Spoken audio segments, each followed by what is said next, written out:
Hey guys, this is Preeti. Welcome back to my channel.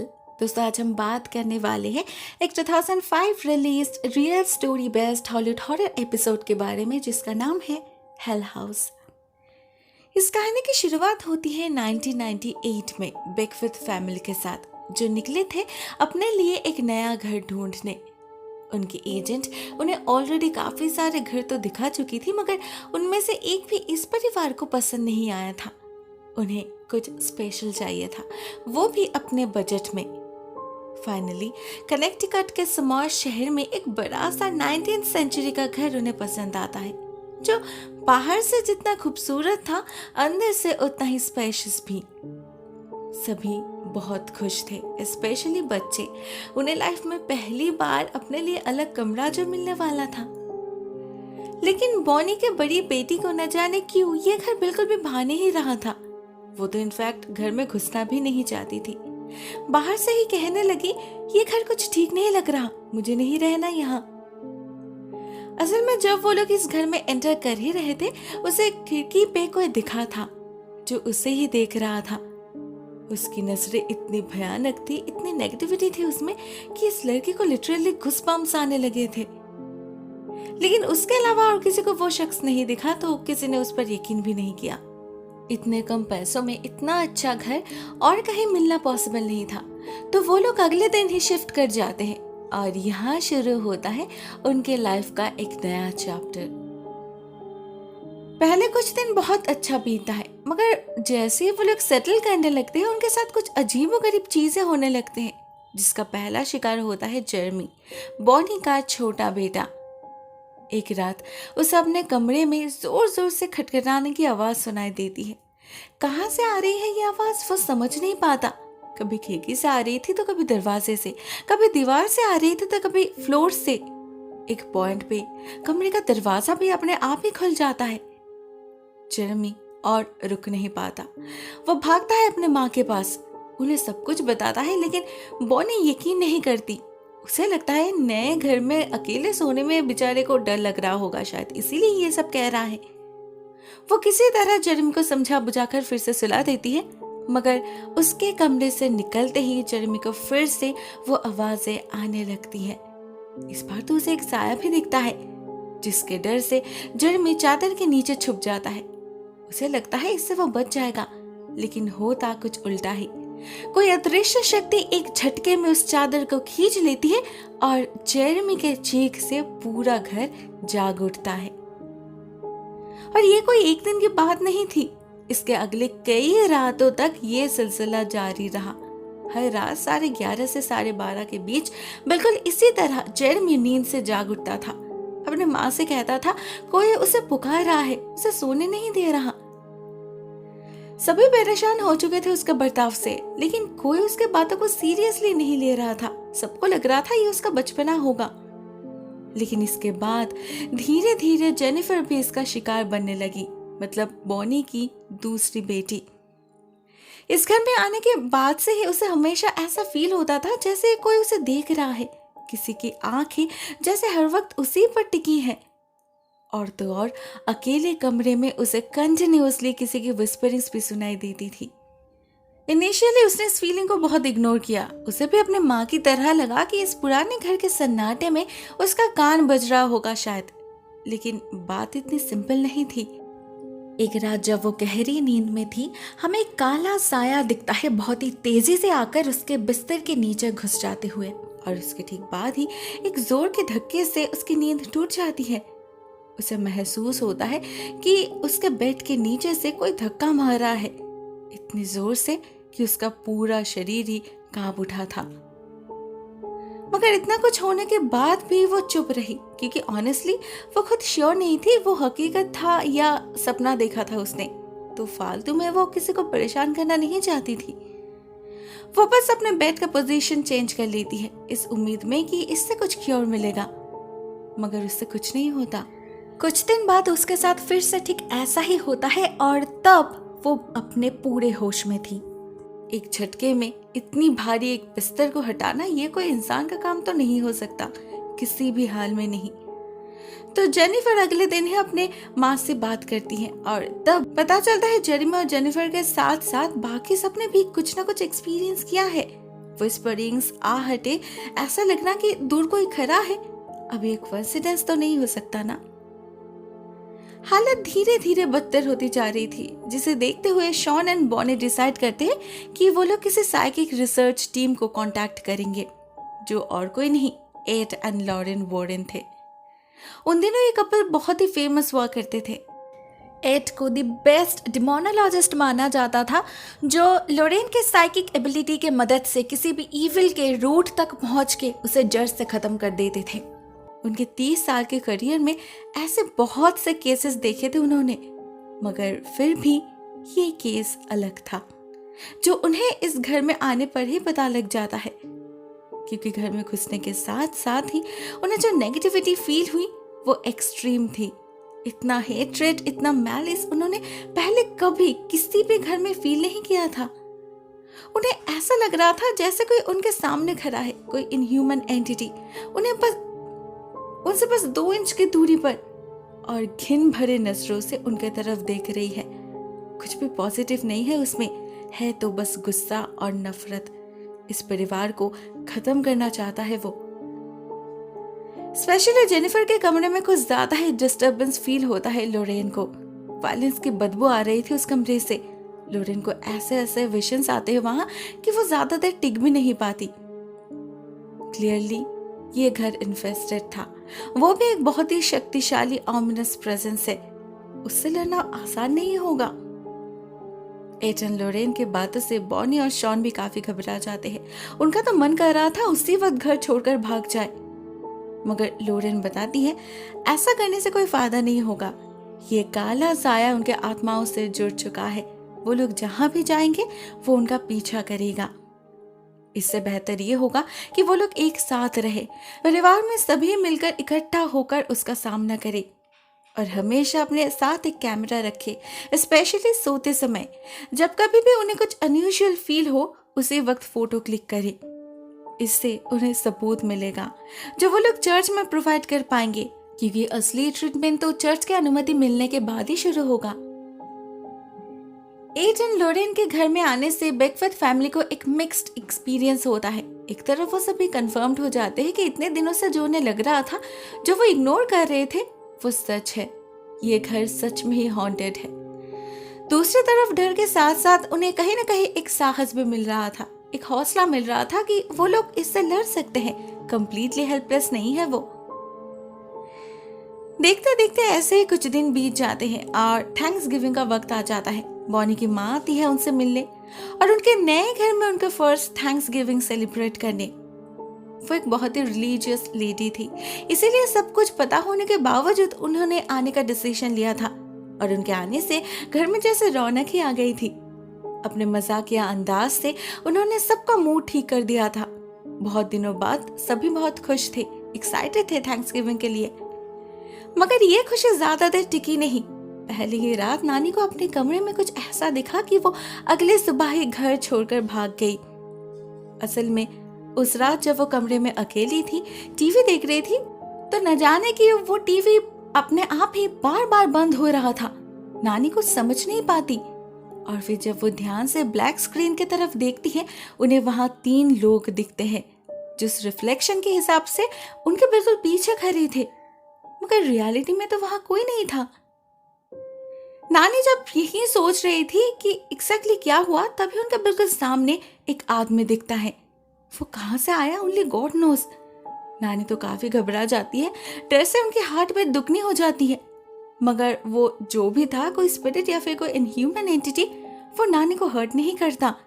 जैसा आया था वैसे ही अचानक गायब भी हो जाता है। लेकिन उसे देखने के बाद नानी और वहां रुक नहीं पाती। एक रात में ही उनकी सारी हिम्मत टूट चुकी थी। अगले दिन वो अपने बेटी को सब कुछ बताती है, सारी डिटेल्स देती है और अपने घर वापस चली जाती है। और उनके जाने के बाद जब जेनिफर उस कमरे में एंटर करती है फोटोज क्लिक करने, उसे एक अजीब सा सेंसेशन फील होता है। इस कमरे में कुछ ज्यादा ही ठंड थी। जेनिफर तो लिटरली कांपने लगती है। ठंड से उसके मुंह से धुआं निकल रहा था। It's so weird. क्योंकि बाकी पूरे घर में तो टेम्परेचर बिल्कुल नॉर्मल था।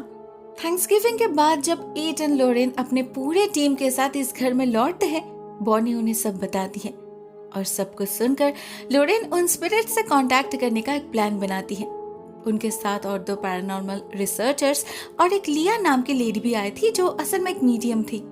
उनका प्लान था उसी के जरिए वो लोग स्पिरिट से बात करेंगे और तब जो कुछ भी होगा उसका ऑडियो और वीडियो रिकॉर्ड किया जाएगा सबूत के तौर पर। उस घर में एनर्जी इतना भारी था कि लोरेन खुद भी काफी अनकंफर्टेबल फील कर रही थी। उसे बहुत अच्छी तरीके से समझ आ रहा था इस फैमिली पर क्या गुजर रहा है। ऊपर से जब वो उन फोटोज को देखती है जो नानी के कमरे में क्लिक किया गया था, उसकी बोलती ही बंद हो जाती है, क्योंकि उनमें उसे कुछ ऐसा दिखता है जो उसके एक्सपेक्टेशन से बाहर था। उस फोटो में एक जगह एक वाइट स्पॉट कैप्चर हुआ था। बॉनी और शॉन को लगा था वो कोई ग्लिच होगा, लेकिन लोरेन कहती है कि नहीं, वो असल में एक डीमन है, एक हाई लेवल डीमन। मेनली वो ही इस घर को पॉल्यूट कर रहा है। लोरेन को इतने टेंशन में देख बॉनी भी बहुत परेशान हो जाती है, मगर अभी तो और भी बहुत कुछ होना बाकी था। उनके बातचीत के दौरान अचानक से ही लिया पोजेस्ड हो जाती है और अपने अनजाने में ही पेपर पे बस एक ही वर्ड्स लिखने लगती है बार बार, गेट आउट। मतलब साफ था, ये आत्माएं बेकविथ फैमिली से नफरत करती है और उन्हें इस घर से निकालना चाहते हैं।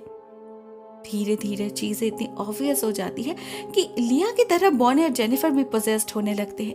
उन्हें क्लियरली ऐसा फील होता है जैसे कोई फॉरेन एंटिटी एक झटके में उनके अंदर घुसा और फिर निकल गया। बॉनी तो ऑलमोस्ट चोक करने लगी थी और ठंड से जेनिफर का हाथ पैर स्टिफ हो चुका था। ऐसे एक्सपीरियंसेस के बाद किसी की भी हिम्मत नहीं हो रही थी उस घर में रुकने की, मगर फिर भी वो रुकते हैं, एक साथ किचन में सोने लगते हैं और कुछ रिसर्चर्स भी रुकते हैं अपने अपने गैजेट्स के साथ, जिससे घर में होने वाले अनयूजुअल नॉइजेस को, हादसों को वो रिकॉर्ड कर पाए। ऐसे ही एक रात उनके साथ एक बहुत अजीब हादसा होता है। रात का समय था, अचानक उनके मशीन में कुछ अजीब सी आवाजें सुनाई देने लगी। ऐसा लग रहा था जैसे कोई पंछी अपनी विंग्स छटपटा रही है, लेकिन बंद कमरे में ऐसी आवाज कहां से आ सकती है। उसके बाद उन्हें चारों तरफ से टैपिंग्स की आवाज भी सुनाई देने लगी, बहुत ही हल्के हाथों से, जो धीरे धीरे तेज होती जा रही थी। ऐसा लग रहा था जैसे कोई बहुत डेस्परेटली उन्हें कुछ कहना चाहता हो। रिसर्च टीम भी इस मौके का फायदा उठाती है और अपने तरीके से उस स्पिरिट से कम्युनिकेट करती है। फाइनली उन्हें ये पता चलता है कि इस घर में 3 ह्यूमन स्पिरिट्स एंड एक इनह्यूमन मतलब डीमन है। उसी ने इन स्पिरिट्स को बंदी बनाकर रखा है। वो स्पिरिट्स यहाँ अपने मर्जी से नहीं है। मतलब अगर किसी तरह उस डीमन को इस घर से भगाया जाए तो बेकविथ फैमिली के साथ साथ इन 3 स्पिरिट्स को भी आजादी मिल जाएगी। मगर उसके लिए ये जानना जरूरी था कि ये लोग आखिर है कौन, इस घर से उनका क्या ताल्लुक। तो एक दिन फिर से लिया को बुलाई जाती है और उसके थ्रू स्टार्ट होता है कन्वर्सेशन। लिया के हालत से सभी समझ चुके थे उसे डीमन नहीं पोजेस किया है, तो एड उससे पूछते हैं तुम कौन हो। जवाब में लिया पेपर पे लिखती है 3 नाम, George, Robert and Anna. Ed फिर से पूछते हैं ये कौन सा साल है। जवाब आता है 188। इसके बाद ही अचानक से लिया बहुत अग्रेसिव हो जाती है और उल्टा एड को ही धमकाने लगती है, उस घर से निकल जाने के लिए कहती है और फिर फिजिकली उस पर हमला भी कर देती है। 2 लोग मिलकर भी लिया को संभाल नहीं पा रहे थे, उसमें इतनी ताकत आ चुकी थी। और वो नाम क्लियरली वो उस डीमन के तो नहीं था, मगर इसका कुछ तो मतलब होगा। ये सोचकर बॉनी अगले दिन ही लोकल टाउन हॉल में जाकर अपने प्रॉपर्टी के बारे में सर्च करती है, जहां उसे पता चलता है 1888 में इस घर के जो मालिक थे उनका नाम था जॉर्ज रॉबर्टसन। इवन उसे उनकी ग्रेव भी दिखती है, मगर इससे ज्यादा उस घर के बारे में और कुछ पता नहीं चल पाता, क्योंकि 1955 के एक फ्लड में शहर के सारे रिकॉर्ड्स खराब हो चुके थे। हाँ, इससे कुछ फायदा नहीं होता, मगर एटलीस्ट उन्हें तसल्ली मिल जाती है कि वो कोई नाटक नहीं था, ये नाम रियल में एग्जिस्ट करते थे। सब कुछ देखकर चर्च भी परमिशन दे देती है और एक प्रेस्ट आते ही घर को ब्लेस करने। उनके बाद अगले कई दिन घर बहुत शांत रहता है, कहीं और कुछ नहीं होता। सबको लगता है शायद अभी सब ठीक हो जाएगा, लेकिन उल्टा एक नई मुसीबत हाजिर हो जाती है उनके सामने। एना की स्पिरिट धीरे धीरे बॉनी पर हावी होने लगती है। बॉनी अपना सारा काम छोड़ छाड़ के दिन रात एक करके बस पेंटिंग करने लग जाती है। अजीब अजीब से पेंटिंग्स, जिसमें एक पिरामिड था जिसके ऊपर से तेज रोशनी निकल रही थी। एक तरफ बिजली कड़क रही थी, एक तरफ एक सूखा पेड़ था और 3 सोल्स जो बहुत कोशिश कर रहे थे उस पिरामिड तक पहुंचने की। होना हो ये souls Robert, Anna and George के ही थे, जो अपने मुक्ति के लिए तरस रहे थे। बॉनी उनकी सफरिंग्स फील कर पा रही थी और समझ पा रही थी वो तीनों भी उनकी ही तरह उस डीमन के विक्टिम से। मगर उस डीमन से छुटकारा पाने का रास्ता तब भी उन्हें मिला नहीं था। ऐसे में वो लोग फिर से उस डीमन की प्रेजेंस फील करने लगते हैं। घर में फिर से ठंड का मौसम लौट चुका था। ब्लेसिंग का असर इस हेल हाउस में ज्यादा दिन टिक नहीं पाता। लोरेन को पता था अब जब वो डीमन लौटेगा वो पहले से कई ज्यादा गुस्सेदार होगा, क्योंकि उन्होंने उसे हर्ट किया है। बदला तो वो लेगा ही। होता भी कुछ ऐसा ही। एक रात जब सभी पूरे दिन के अजीबोगरीब भूतिया हादसों को झेलने के बाद चैन से सोने की कोशिश कर रहे थे, उन पर अचानक से ही कमरे के चारों तरफ से चीजें गिरने लगे। इससे कोई हर्ट तो नहीं हुआ, लेकिन बॉनी अलर्ट हो गई। उसने उसी वक्त लोरेन को कॉल किया और दोनों ने मिलकर डिसीजन लिया कि अभी एक्सोर्सिज्म ही एक आखिरी रास्ता है। मगर यहाँ प्रॉब्लम ये आती है कि एक्सोर्सिज्म करने के लिए एक प्रीस्ट को कुछ बहुत स्ट्रिक्ट रूल्स एंड रेगुलेशन से गुजरना पड़ता है। उन्हें फास्टिंग करनी पड़ती है कई दिनों तक खुद को तैयार करने के लिए, जो इंस्टेंटली तो पॉसिबल नहीं होगा। उन्हें एट लीस्ट 5 दिन वेट करना ही पड़ेगा। इसी बीच क्रिसमस का समय भी आ चुका था, तो नानी फिर से आती है उनसे मिलने उन्हीं के घर। और इस बार आते ही उन्हें एक अजीब बीमारी जकड़ लेती है।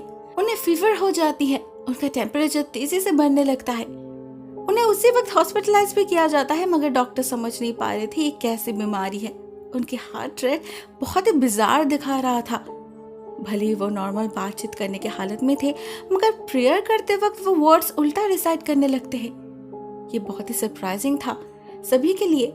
क्लियरली शैतान का काला साया था उन पर, जिसे हटाने के लिए बॉनी तुरंत एक प्रीस्ट को कॉल करती है और जैसे ही वो आकर नानी के सर पे हाथ रखती है और उसे होली वाटर पिलाती है, तुरंत ही उनका फीवर कम हो जाता है, बिल्कुल ठीक हो जाती है वो। मगर तब तक उधर किसी और पे खतरे का काला बादल मंडराने लगा था। बॉनी की बड़ी बेटी जो अपने फैमिली के लिए क्रिसमस अरेंजमेंट्स में बिजी थी, उसका अचानक ही एक्सीडेंट हो जाता है। बाल बाल बचती है बेचारी। एजेंट लोरेन को पता था ये सब कुछ असल में वार्निंग से। वो डीमन अपनी ताकत दिखा रहा है, डरा रहा है उन्हें शायद और देर नहीं करनी चाहिए। अगले दिन एग्जॉर्सिस्ट को बुलाया जाता है और जैसे उस प्रीस्ट के कदम घर में पड़ते हैं, घर के माहौल में एक अजीब सी हलचल शुरू हो जाती है। वो प्रीस्ट खुद भी काफी नर्वस लग रहे थे, क्योंकि उन्हें भी एहसास हो चुका था किसका सामना करने जा रहे हैं वो। मगर एक घर को एक्सरसाइज करना तो उनके लिए पॉसिबल नहीं था, तो वो ली को बेट की तरह यूज करते हैं। सबसे पहले उसे एक भारी वुडन चेयर पे बिठा के बहुत अच्छे से उसके हाथ पैर बांध दिया जाता है, ताकि वो किसी को हर्ट ना कर सके। मगर जैसे ही प्रीस्ट चैंटिंग स्टार्ट करते हैं, ली बहुत जोर जोर से चिल्लाने लगती है, कभी रोती है कभी हंसने लगती है। उसके चेहरे पर अजीब से एक्सप्रेशंस थे। उसे देखकर ही पता चल रहा था प्रेयर के कारण उसे तकलीफ हो रही है। इन ह्यूमन आवाज में वो लगातार प्रीस्ट को गाली दे रही थी और धमकी भी। लगातार 1 घंटे ऐसे चलने के बाद ली की हालत देखकर सभी को लगने लगता है कि शायद डीमन उसे छोड़कर जा चुका है। मे बी भगवान के सामने उसने हार मान लिया है। मगर नहीं, जैसे ही प्रीस्ट होली क्रॉस उसके पास ले जाते हैं, ली हंसने लगती है। इतनी क्रूअल स्माइल कभी किसी ने देखा नहीं था। और फिर उन्हें सुनाई देती है क्रैकिंग की आवाज। पहले वो कुछ समझ नहीं पाते, लेकिन कुछ ही देर बाद जब ली उस प्रीस्ट पर हमला कर देती है, तब उन्हें पता चलता है उसने अपना चेयर तोड़ लिया है, जो किसी नॉर्मल इंसान के लिए बिल्कुल भी पॉसिबल नहीं था। इसके बाद सभी मिलकर किसी तरह ली को संभालते हैं और वो प्रीस्ट एक्सॉर्सिज्म को कंप्लीट कर पाते हैं। होली क्रॉस और होली वाटर से वार करते हैं लिया पर, और धीरे धीरे लिया अपने आप में लौट आती है। फाइनली वो डीमन जा चुका था और उसके गायब होने के साथ साथ ऑलमोस्ट इमीडिएटली घर के सभी को पता चल जाता है, क्योंकि घर के अंदर एक पॉजिटिव एनर्जी फ्लो करने लगती है। सबके मन से डर का काला साया मिट चुका था। सभी फिर से बिना किसी झिझक के सांस ले पा रहे थे और कोई खतरा नहीं था उन्हें। ग्रेजुअली उन्हें यह भी एहसास होता है कि वो 3 स्पिरिट्स भी जा चुके हैं। अब यह घर सिर्फ उनका है, सच में उनका। बेकविथ फैमिली अगले कई साल तक उसी घर में रहते हैं, मगर ना फिर कभी उनके साथ ऐसा कुछ हुआ, ना कभी उन्हें पता चला इस सब का कारण। कई सवाल थे उनके मन में। वो डीमन आखिर था कौन और इन 3 आत्मा को इसने कैद क्यों किया था? इसका जवाब एड एंड लोरेन वॉरेन भी उन्हें दे नहीं पाए। मगर हाँ, सालों बाद जब उनके घर के आसपास एक्सकवेशन किया गया, लोगों को जमीन के नीचे बहुत सारे लोगों की ग्रेव्स मिली और पता चला यह जगह असल में एक ancient native American boreal ground है। इस शहर में जमीन के ऊपर जितने लोग रहते हैं, जमीन के नीचे उससे दुगने लोगों की लाश दफन है। शायद इसीलिए कनेक्टिकट के इस रूरल एरिया में पैरानॉर्मल हॉन्टिंग्स भी इतना ज्यादा है। Who knows. गाइस, ये एपिसोड बेसिकली एक डॉक्यूमेंट्री है जिसमें रियल विक्टिम्स ने अपने लाइफ के first hand supernatural experiences share किया। तो इसमें किसी फिक्शनल स्टोरी की तरह सारे जवाब तो हमें नहीं मिलेंगे और शायद कुछ मिस्ट्रीज छुपे रहने में ही भलाई है ना? तो आज के लिए बस इतना ही। Thank you so much for watching this video. बहुत जल्द मिलते हैं किसी और नए वीडियो के साथ। तब तक के लिए टेक केयर, टाटा।